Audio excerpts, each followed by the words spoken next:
कोण बाई बोलली म्हणतात ना तुम्ही, तिला तवा आहे ना तिथल्या का आमच्या, काय बोलते रे तवा कुठे गेलती तू?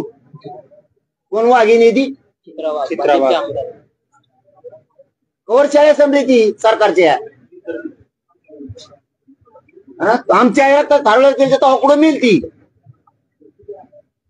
आमच्या एवढ्या 3-3, 4-4 वर्षाच्या पुरी रक्ताच्या थाळीत पडतो. झोपली होती का तू? तेव्हा नाही तुला आमची आई दिसली, तेव्हा नाही का तुझी जात जागी झाली. कवर थिएटर साठी दिरे कुणाच्या नादी लागून तू. तू बाई येत आमजो बी बाय ते शिकू नको तसलं. आमच्या आई बहिणीवर 307 केली, तो एर केल्यावर जमन का? आणि लईच माझ्या नादी लागली, मी तो सगळं काबाळ उचकीन. आणि तो माहिती येईन बी संध्याकाळ पोत मला बघ येते का नाही.